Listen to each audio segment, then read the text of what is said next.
5 seconds to go.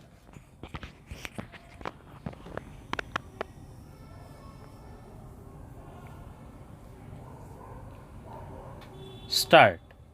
Madam Vice Chairman, there are more issues also, like the weakening of our institutions, say the Securities and Exchange Board of India. It is actually now a silent and embarrassed body of India. That is what is happening in this country. So, this government has failed on almost all fronts and only rhetoric prevailed. This is what is happening. So, my party, the Communist Party of India, along with all other democratic and left parties, stand for a JPC probe on Modi issue, and this we all stand for that. I think the ruling dispensation will have to concede to this demand because this is not only a demand from parliamentarians but this is a demand from the general public of this country. Like the Comptroller General of India, I think we have to start a new system of authenticity Comptroller of India in Parliament. But we have our own statistics, our own data and details to corroborate whatever we state in this House. With these words, I would like to conclude my speech. We demand once again a JPC probe. That is the order and need of the day. Now, I come to the President's address. It lacked vision and mission in our journey to discover a better idea of India.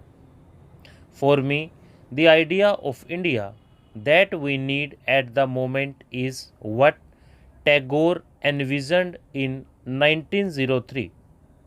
He says India has always laid the foundation for an inclusive civilization. She has never driven away any outsider, never excluded or anyone calling the person non-Aryan, has not made fun of anyone incompatible. India has taken in all and accepted all. One of my concerns in the President's address is Her Excellency's to struggles of minority community.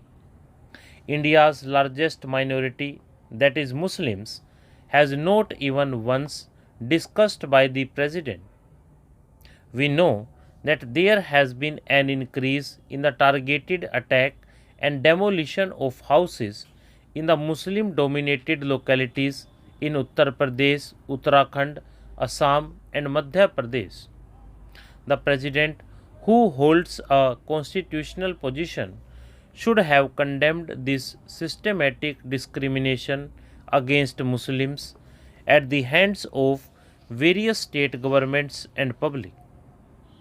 Another important concern in her speech remains in the field of education. In the year 2022, the government stopped pre-matric scholarship for OBC and minorities. It stopped the anti-SC examination for high school students. It stopped research fellowship of the MANF for minority students. The participation of Muslims in higher education has declined to 4.6% from 5.5%. Quality of public education has deteriorated. As a result of that, private tuition and coaching centers have thrived. Financial aid to higher education students has decreased. Research and development spending is one of the lowest in the world. One of my other observations in her speech is the fallacy and false optimism. The President has used the word increase 9 times in her speech. But the scope of the term increase is limited only in praising the government, such as increase in the length of road construction and increase in the number of name change of railway stations.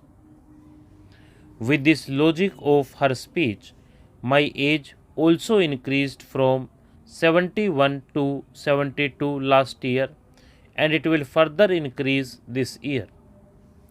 I am of the opinion that the President should have at least set a roadmap for addressing the common concerns of our citizens, such as increase in unemployment, increase in gas cylinder and petrol price, increase in the price of essential food items, etc. These are the points I had to mention, and it was all excluded, and excluded. At the end, we will ask for a JPC again. But a good thing today is that I am seeing one of our best Keralites in the chair. I request our chair that, just like in Olympics, you should not go fast, especially give good time to the opposition. I do not know by how much, but I guess by 0.001 we missed our medal, India's medal. But now it is the case of opposition. You are not giving any time, you are giving, but the government or the authorities are not giving.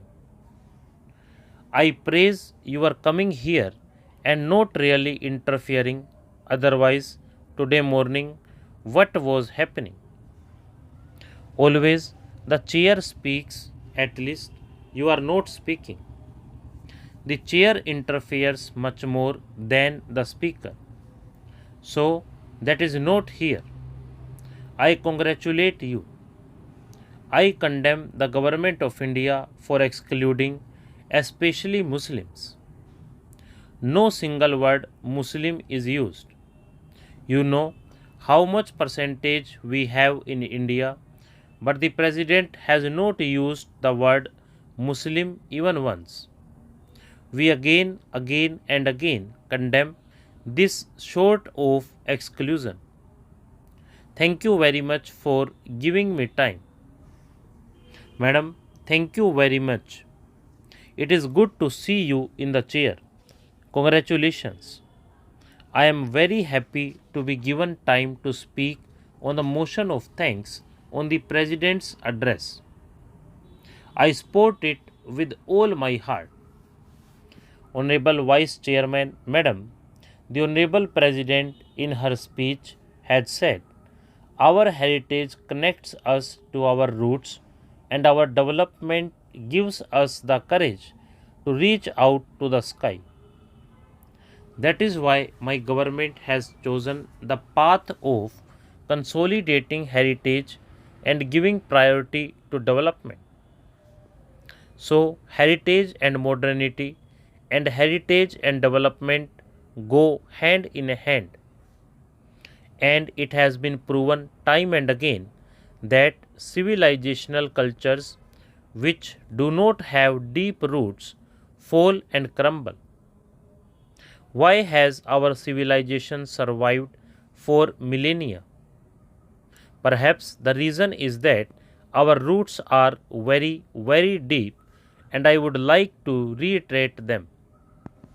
On the one hand, we are following the path shown by saints like Adi Shankaracharya, Sri Baseswara Swami, Thiruvalluvar, Guru Nanak Dev, and so many others.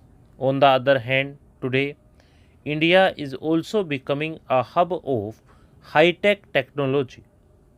So again, I would like to reiterate and give some examples of how preserving India's glorious past is leading us to the present and then to the future. This is where the vision of our Honorable Prime Minister Shri Narendra Modi is guiding the nation in every direction. For example, Under Narendra Modi's leadership, it has been decided that 5 iconic museums of the country will be made of international standards. Stop.